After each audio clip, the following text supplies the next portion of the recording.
What's up, everybody? Welcome back. Let's go.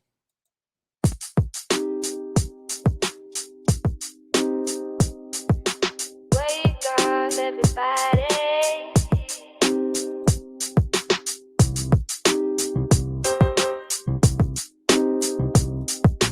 I just wanna start a new day.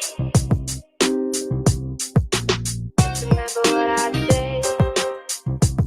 What's up? What's up? What's up? What I say. How y'all doing? It is Monday. It is October 4th. It is 8 o'clock, and this is Den City Tonight with me, Frank Dez.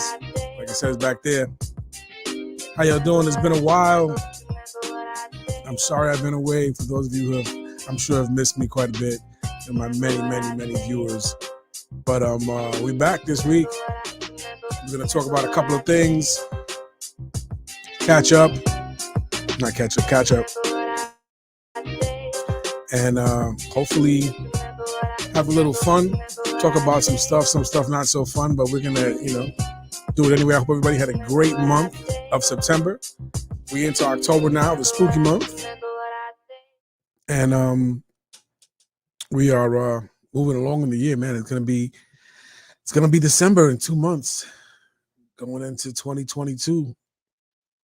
Just barely getting through 2021 after we suffered through 2020. Gonna leave some music on in the background, just some stuff that I worked on, just to give us a little bit of ambiance. But I tell you, people, this past month, life has kicked my butt. Life has kicked my ass this month. Nothing that I couldn't handle, but just the realization that every decision you make has a consequence, and even though it may be a right decision at the time, it's not always going to be easy coming back from that. So I've been realizing over the last couple of weeks that it's hard coming back from a stable situation that you choose to take yourself out of, even though your reasons are good, and then trying to get back to a place of stability again. And there are things that go with that you have to realize when you're making certain decisions. Before we do that, though, before we get into that stuff, before I get into the craziness of this month and the craziness that's been going around the country and the city and what all of us are dealing with, let's talk about something amazing and great for the city of New York. Okay, the Giants and Jets finally got their first win, so they're now both 1-3. But aside from that, the New York Yankees are in the playoffs. They're going to be playing the legendary rival, the Boston Red Sox, in a one-game winner go on to the wild card division series against the Tampa Bay Rays, who just demolished everybody in the American League. And I think they won like 107 games, something like that. But anyway, the Yankees are going to play Boston in Boston. If you're a Yankee fan, if you're a Boston Red Sox fan, you can't ask for more excitement and more drama than that. One game for all the marbles. And hopefully, the New York Yankees will prevail and move on to play Tampa Bay. We'll see how that goes. We didn't have a lot of luck against Tampa Bay this year. But, we're going to do what we got to do. So, it's something, you wait all season long. This is supposed to be like a four-team tie at the end of the year. You had Toronto, and you had the Mariners, the Yankees, and Boston Red Sox all vying for those last two wild card spots, for the first wild card spot and the second wild card spot. And it literally went down to game 162, the last game of the season, to decide who was going to be in it. And when all was said and done, all the hoopla about a four-way tie and this team having to play this team and this team, it ended up with pretty much the historical predictability of the Yankees and the Red Sox going against each other for a one-game series. And I'm all for it. I'm here for it. Tomorrow night, Tuesday, on ESPN, I'm here for it. And so you know, the the lunacy that my family has gone through over the years for Yankee baseball is something that I need to document. We tried to document it one day. We tried to document it on these videos, these VHS videos that we filmed all of our reactions. Like we filmed us watching the games. I think we did it in like 90. We did it in 98. We did it in 99. I know we did it. No, we didn't do it in 2001. Thank goodness, because we would have witnessed everyone just, you know, laying on the floor crying like children. Um, but it was crazy the things that we would go through watching these games. I mean, I'm sure anybody who was a real fan of sports and of superstitions understands what I'm talking about. I mean that you can't go to the bathroom until a certain time. You have to go to the bathroom in pairs because that's what you did the last time. You have to come to the house at a certain time of the. I think we're having technical difficulties here. Hold on. Um, yeah, we're having technical difficulties. I don't think you can see me, so we may have to change the camera that we're using. Uh, hold on.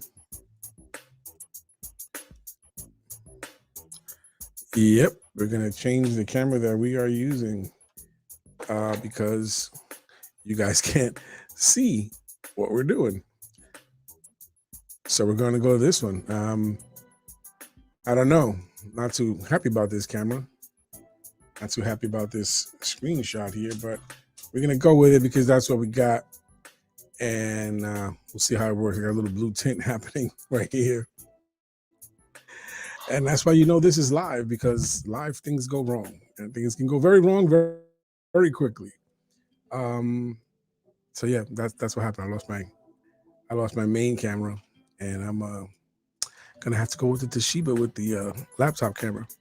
But anyway, the point was the things that we did during the playoffs were crazy. Like I said, going to the bathroom at the same time.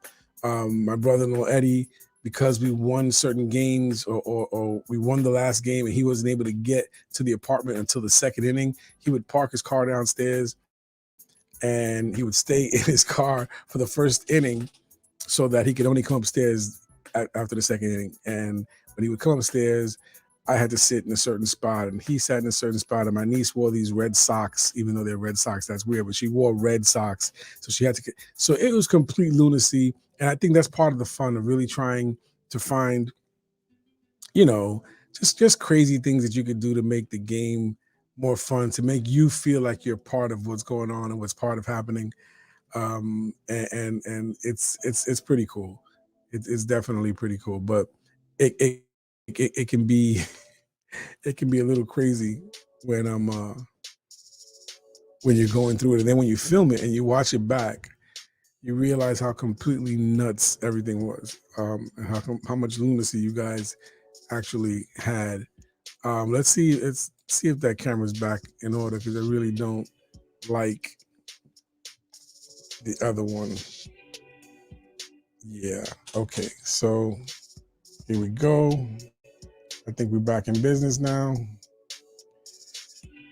Yeah. So we're back in business with the original camera, and I hope that it stays working. Um, so, like I said, it's going to be a great time, watching the Yankees in Boston play. I don't know. We live a little further from each other, so we don't get together as much as we used to. But we stay on the phone, we stay on text, and we make it as much of as fun, as much fun as it can be, considering that we're kind of far apart. So I miss those days when we used to all get together and be lunatics, watching the Yankees. But we'll just be lunatics in our own house now. But as I was saying, um, you know that uh, the this past month, like I said, it's been kicking my butt, man. I left work in May, the beginning of May, because I just had enough of everything, dealing with COVID and dealing with my place of employment, and I just left. I made the decision to go. Took advantage of the fact that unemployment was what it was, but I paid into the system for decades, so I don't feel guilty about needing a break and needing a mental break. Everybody's big on mental health now. That's the thing. That's what I needed. Those 4 months passed by, and I'm applying for different jobs, and so now I'm back to work, not in the same capacity that I was, and it's a humbling experience. Anybody who's went from a managerial job or a supervisory job or something like that, and then understanding that now they are, trying to get that position, but you may not get that when you kind of transition back into work. You're gonna have to go with the flow. So I'm back in hospitality, but I was actually doing my fire safety work. That's what I'm doing. But I also I'm doing a bellman position. So for the first time, I've got to experience what all those other guys that I watched for so many years deal with guests and with luggage and the crazy requests that are coming in. And I got to tell you, man, I have gained such a major respect for all the guys that have done that job. So if you know me and you've ever been a bellman, and I've been around you, and if I ever felt, if you ever felt that maybe I didn't appreciate your job, I always did, but now I really appreciate it because I know everything that you guys go through and how hard it is and how people pack their luggage sometimes like they're going away for a year and a half, and it's so heavy, and it's just crazy. And then also I experienced the fact that people don't tip. It's supposed to be something that's a given, but you'd be surprised how many times I have been involved in a situation where you know um, I've had like 10 bags, 11 bags, something like that, and nothing. And I just want to say, people, when you go to your hotels and you have a bunch of luggage, and that one guy is running up and down stairs with you, please tip him. You don't got to tip him $100, but tip him. It's not an easy job. No matter what you think, it's not an easy job, and I respect it. So, which brings me to the topic and the point of why hasn't um, the halting of the unemployment benefits? Why are people still not going back to work? It's been reported that even with all the ending of the unemployment benefits and the pandemic assistance stuff, and since all that's ended, everyone was expecting all the lazy people to go back to work. Now there's nothing to be home for. There's no more extra money, so just go back to work. But that hasn't happened. It hasn't happened, and in fact, more people have applied for unemployment. So it stands to reason that there must be a sentiment among the working class that they're just tired. They're tired of what they have been doing all these past years of their lives. They're tired of the pay, or they're tired of the environment, or the way they're treated by their bosses. For people not to go back and earn a living, there has to be an underlying reason that is kind of across the board for everyone. So you sit back and you wonder, you're like, man, because like I said, a lot of people were talking bad about many people. Oh, these guys are lazy. They're just sitting home. They're not doing anything.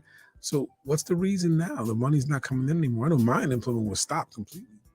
It wasn't even lowered to like the regular level. It was just stopped. They told me I received all my weeks and I didn't. But you know what? That's part of the decision I made to leave what I was doing. So, I understand that those things come to an end and you got to get back to work. Some people absolutely did take advantage in the wrong way. They were getting money and hoarding it and not paying their bills and not paying their rent, and then being surprised at the end of the time period when, landlords are asking them to leave and stuff, where they have all these bills and arrears. But that's ridiculous. I mean, everything that I got, I used for what it was supposed to be used for bills, for food, for rent, for mortgage, rather than I own a home, so now I'm back to work, and you move on, but a lot of people have chosen to either, I guess, maybe people are getting their own, maybe already starting their own business. Maybe we're going to find like a million small businesses over the next couple of months because everybody and their mother has decided to open up a small business. That could be the case. It could be that people are doing side jobs, but whatever it is, the ending of this assistance has not had the result that many in government and in society thought it was going to have. It hasn't at all. Which brings me to another point of, are companies really trying to hire? Everyone says that there's these thousands of jobs that are out there, and millions of jobs that are out there, and companies are just waiting for people to come back. But I filled out a lot of applications from which I was either qualified for or somewhat overqualified for, and I got no responses. And that could just be algorithms because of the way the new programs are used, the way the new systems that they use to pick up applications. If you're missing certain keywords and if you're missing certain skill sets that you may have or just haven't put into the play, they won't even see your resume. So that in itself is an issue because people aren't looking at resumes. People are sending resumes in, and the word technical assistance may not be in there, and because that's not in there, the system doesn't pick up the resume, so no one reads it. And I think that's ridiculous. Um, it's kind of lazy how people are using these automated systems now. I guess maybe it's not with the fact that they will get thousands of resumes and you just can't go through them all, but you know, there's got to be a better way to get your resume picked out. And I also know for a fact, I know there have been businesses that have basically said to themselves, we're going to do more with less. And I know for one is, where I used to work, there's less staff there now, but it seems as though they're not trying to bulk to the staff, the original staff number. They're not trying to get back to that number. They decided to have guys do different things. They decided to have different, different rules and responsibilities, different schedules and shifts. So, you start to wonder, are some companies just saying, hey, you know what? We're not going to rehire. We're just going to keep what we have and we're going to put more work piled upon the people that we have left. And if you don't think that's true, then you've never really worked in a corporation or a company that, relies on people to do other jobs. I mean, if you're a maintenance worker or if you're a handyman, you understand what I'm talking about, because when the staff goes lower, all that happens is that you just get more jobs assigned to you. You used to only do the 7th and 8th floor. Now you do 7, 8, 9, and 10. You used to only do the lobby. Now you do the lobby in the basement. And that's what's happening. That's what I'm hearing from a lot of people that I know, places that I've worked at before. You hear that exactly. They're not really trying to bulk up to the numbers that they had before, because just like some people realize that people could work from home and still be just as productive, the companies are realizing that they can let people go and still be just as productive. You know how many companies have made millions and millions of dollars in profits over this time during the pandemic? And they're going, well, shit, I thought we were going to lose money. But some places are making, hand over fist dollars with less people because there's more demand and there's less people. So there's potential for more profit. So they're sticking it to the employees that are still there. And they're having them do more and more and more. And then they're going, you know what? We're not going to bring anybody back. We're not going to do that. We're going to stick with what we have until we absolutely have to do that. And that's also contributing to the fact that, there's so many jobs still open. I've seen the same jobs over and over again that say we're urgently hiring. And I see all these applications, and then 2 weeks later, a month later, it's the same job, same ad, we're urgently hiring. Who? I mean, I'm looking at, you look at jobs and you have things that are like customer service representative, a person that basically gets on the phone and talks to people and works them through, and they're looking for, like degrees, and they're looking for bachelor's degrees, and they're looking for all types of, and it's like, do you think someone who has put their time into going to school is looking for that type of job anyway? And it's like, it's crazy that you're asking for the type of credentials for a position that doesn't require that.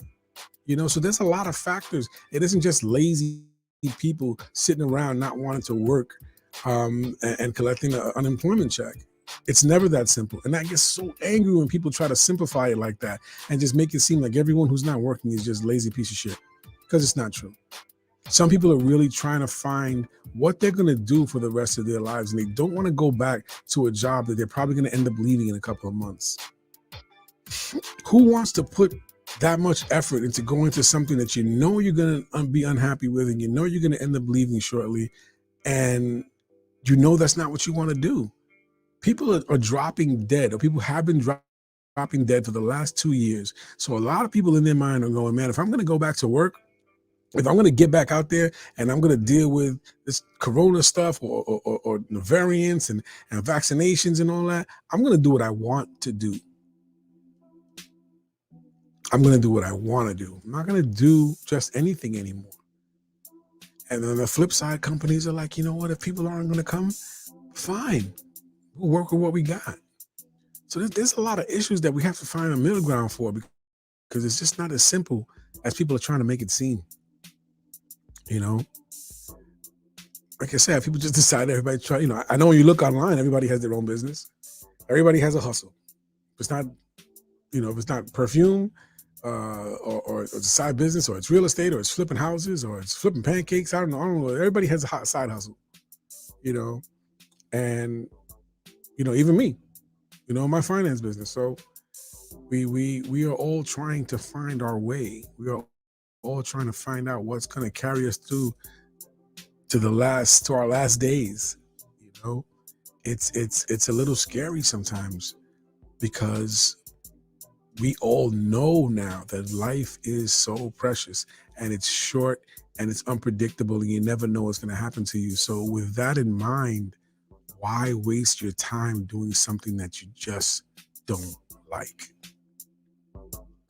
And I think a lot of people have come to that conclusion, and they're holding out. Don't know how long they're going to hold out for, but they're holding out. You know? People are just fed up.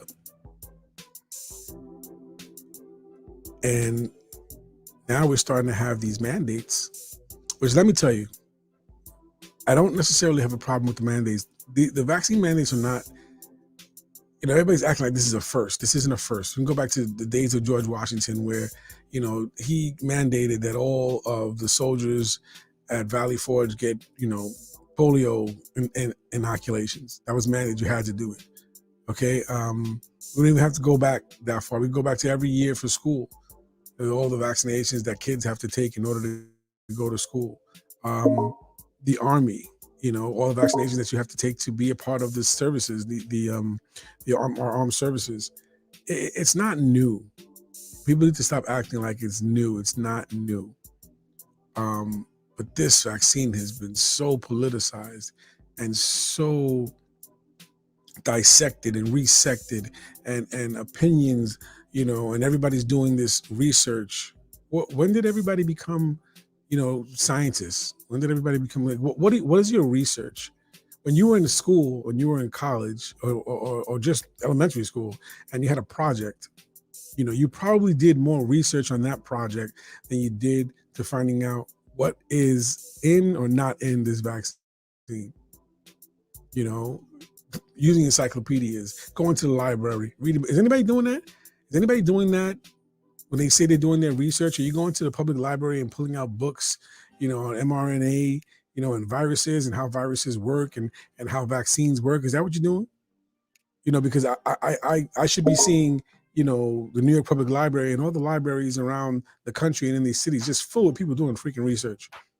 Because that's what research is. When you go down and you sit down and you pull books and you pull information and you compare and you look at notes and you look at scientist notes and you look at, you know, just different things, and you come up with a, you know, a sequence of things that leads you to your hypothesis. And you can say, oh yeah, based on the research that I did, this is what I came up with. But ain't nobody doing that shit. Nobody's doing that. Nobody's sitting in the library reading books. You're on Google. You're on Google and you're searching for stuff to back up your feelings. Because as soon as you see something that's contradictory to what you believe, next. Let me refine my search, because they keep telling me shit that I don't want to hear. So I gotta this research is not going the way I want it to, which is the total opposite of what research is supposed to be. Research is supposed to be to find the truth, not to find the validation for the opinion that you think is right.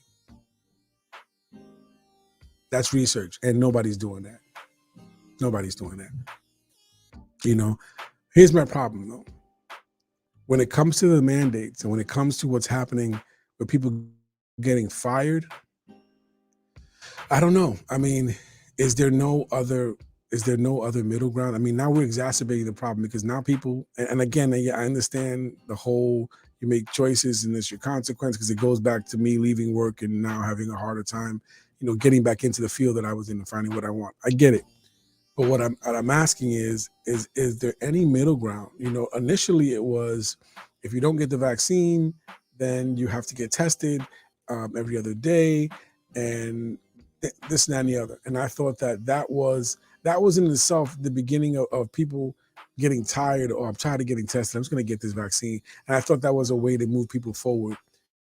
I think by threatening people, by putting them to the point where it's like, you do this or you're fired, you're making people are just drawing the line in the sand.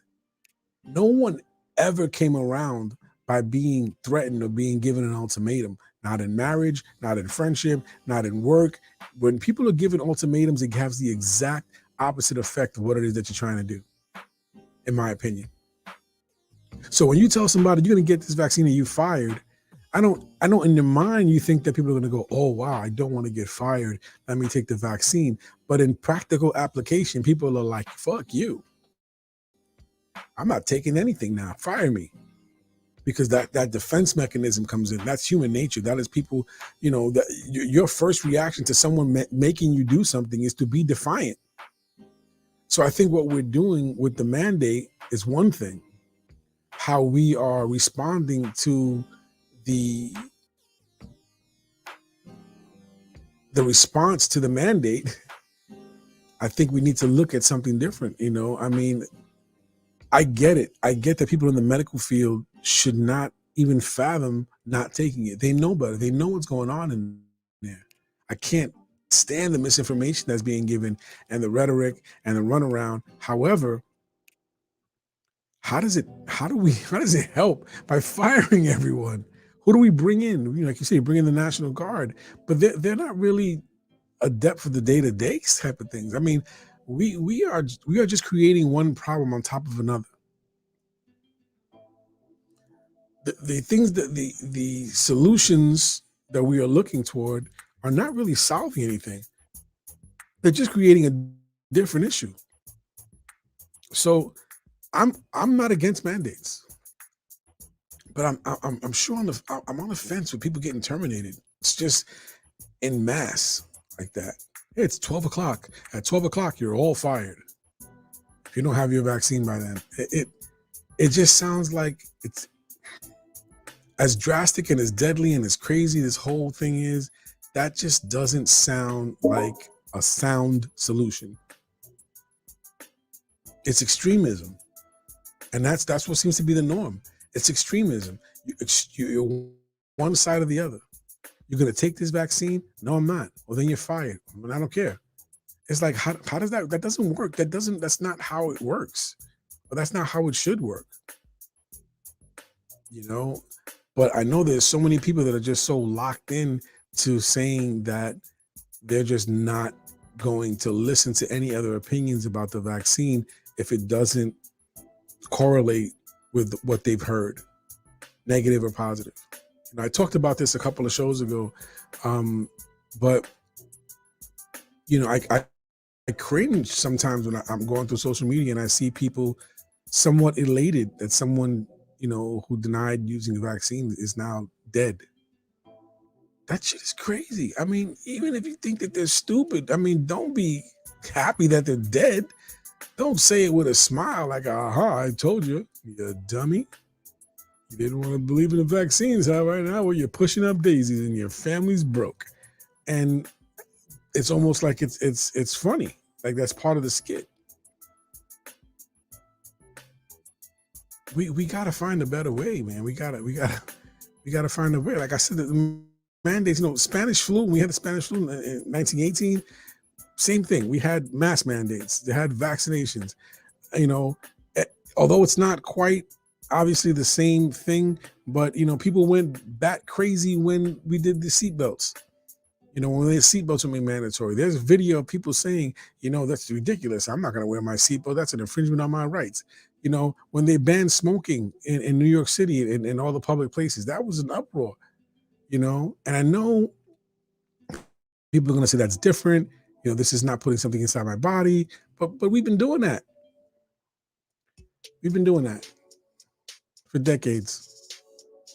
Food, man. I listen to commercials about medicine on TV, and there's like 85 different side effects, including death, including suicide, including leaky bowels, and leaky eyelids and dementia and all kinds of stuff. And this is in one commercial for one product that you take for like, for backaches or something trivial, something that might not necessarily kill you, but you take it for that. And these are all the symptoms that you get.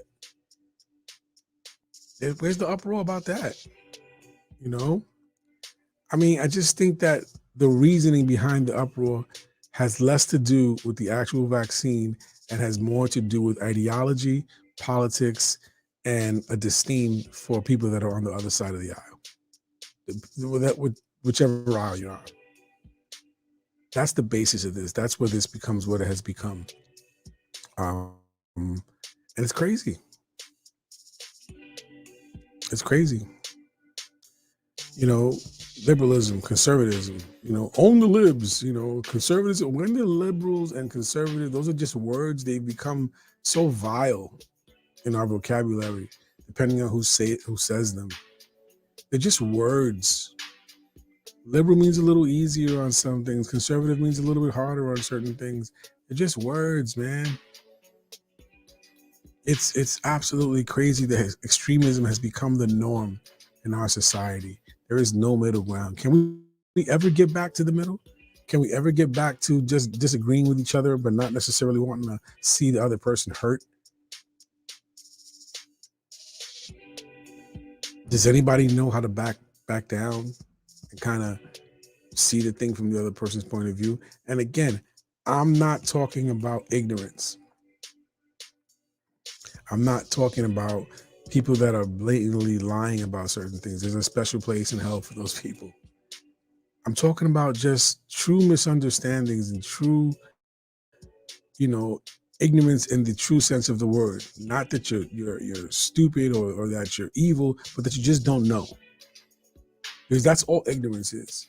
It's not knowing the truth or not knowing what it is that you should know. It doesn't mean you're any less of a person. You just don't know. So how do we get people to know? How do we find a way to communicate to each other?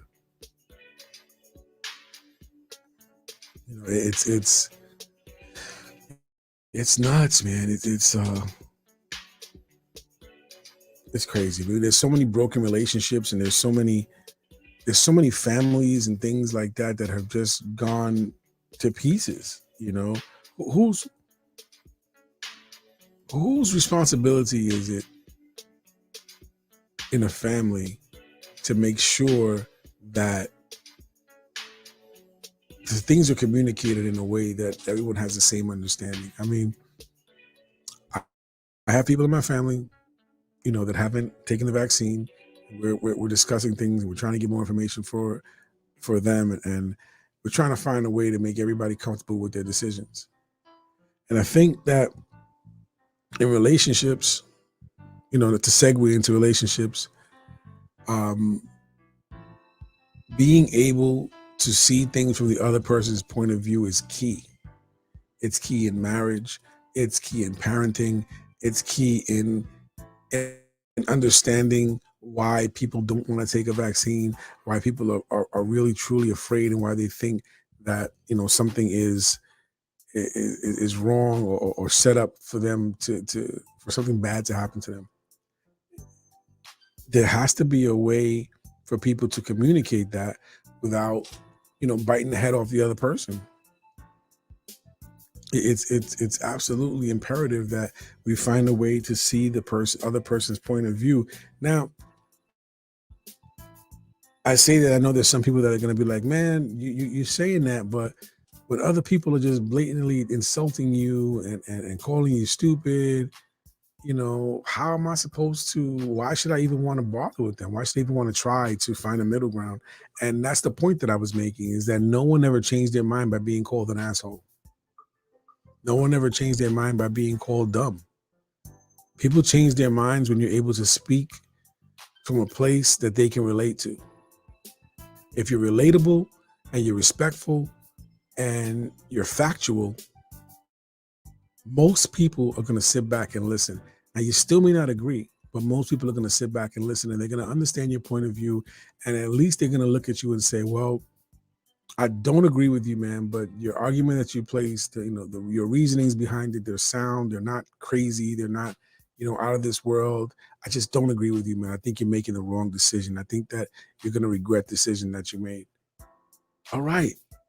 And you leave it at that and you move on. Or maybe you come back to it at a later date and say, hey, have you changed your mind about that? I got some more information for you. And that's on either side. That's how we're supposed to be communicating with each other. That is how we're supposed to be getting through this shit. But we've taken the lead from leadership that all they know is rhetoric and finger pointing and just making sure that there's no recognition or any type of agreement with the opposite side. Whatever you got to say, whatever you got to do, that's the lead that we've taken. We've taken the lead from our leadership over the last 4 years and even over the last 10, 15 years. Our leadership, which has been divided, which has been at each other's throats, which has been trying to find ways to one up the other side. And that's what we've become as a country. We've been trying to one up the other side. However you can get the aha moment, however you can get the gotcha, however you can make the other side look stupid, look dumb, look ignorant, look like they don't know what they're talking about. That's what you do. And that's what we've become as a people. On social media, on television, on radio, on the train, at our jobs. We're always trying to one up everybody. We're always trying to make the other person look like they're fools. It's sad. It's ridiculous what we've become. Because underneath it all, the underlying facts are is that we're all going through the same stuff. The underlying facts is that we're all struggling to get through this nonsense. And I swear to you that I think we have much more in common than we have than our differences, rather.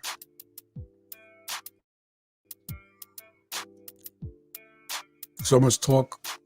And again, I'm not saying that you overlook the blatant, ignorance or the blatant racism or the blatant prejudice or the blatant misogyny or anything like that. I'm not saying that. What I'm saying is that I think that there are more people that just don't understand each other than hate each other. That's my optimistic belief. Because because I think this world would be completely over if there was more hate than misunderstandings.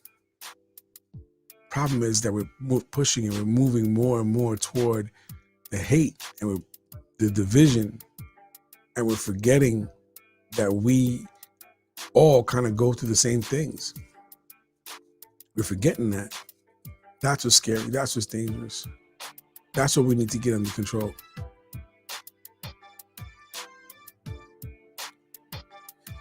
It's October 4th.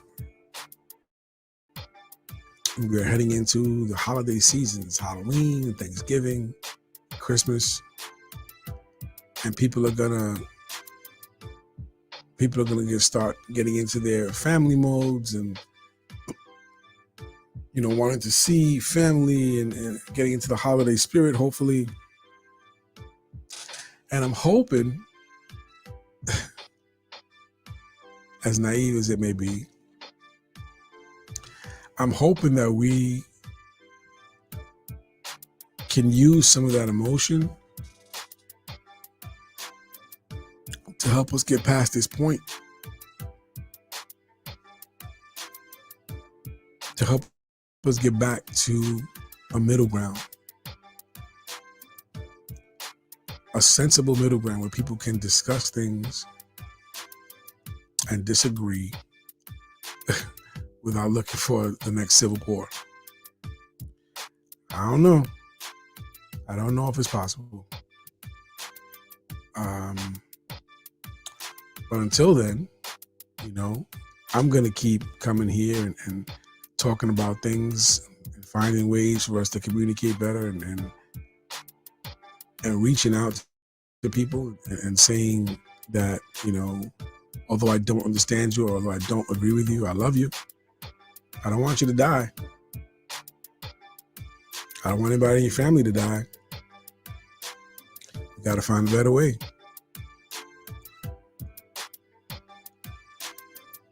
That's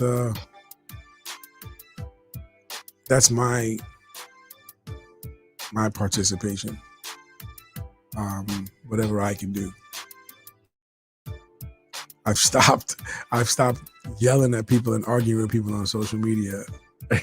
When I see comments that are really crazy, my initial response is to just get in there and type something really sarcastic and type something really, argumentative. And I'll type the whole thing out and then I'll just look about it and I'll just erase the whole thing and move on. Because in the end, it's not going to mean anything. Those types of things are not going to change anything. That's just entertainment. And for a lot of people, that stuff is really just entertainment. They just do it to get under other people's skin. So what does it really mean? What does it really accomplish? Nothing. So, I've been kind of stopping myself from doing that. And it's pretty interesting because it's funny how quickly the frustration or the anger dissipates once you wipe out that comment and just move on. And it's so hard for so many of us to just move on. We feel we have to make our point. We have to be right. We have to make the other person see that they're wrong and they're stupid. They don't know what they're talking about. Instead of just moving on. Not fighting the battles that you necessarily can win, but fighting the battles that are worth fighting. Not just every single confrontation. Just move on. It's not as hard as you think it is. And you actually, after the fact, think of yourself a little more highly of yourself because you're like, you know what, I didn't allow that silly situation or that silly comment to affect me so much that I felt the need to react. It builds self-control. It builds discipline and understanding that not everything needs a response. Not everything deserves a response. Some things you just listen to and you move on. I have been very fortunate to have this outlet. Even sometimes when only one or two people visit, if I can speak to one or two people and give them something new to think about or have them, take something that I said and put it into action, then I've done my little part to help this world. And I'm going to continue to do that. And I know I haven't been here for a couple of weeks. It's like I said, life was kicking my ass. Schedules for, new work and just the realization of things are going to be a little bit harder than I'd hoped they'd be. But it is what it is. And you move on. And you do what you got to do. And if you got to take a moment to get a breath, you do that. If you got to take a moment to cry, you do that. Be with your family. Look out for your family. Make sure that the things that are really important are what you spend your most time on. And that's pretty much it.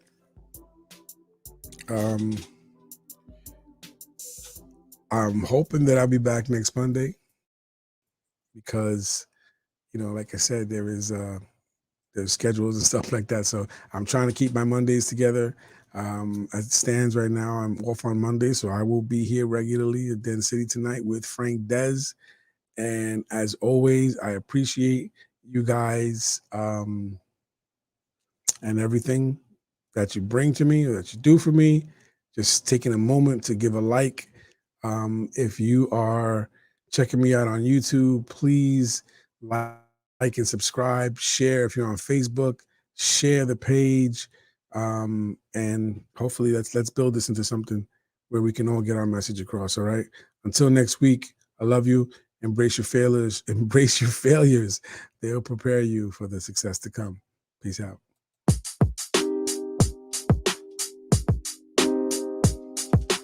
Wake up, everybody.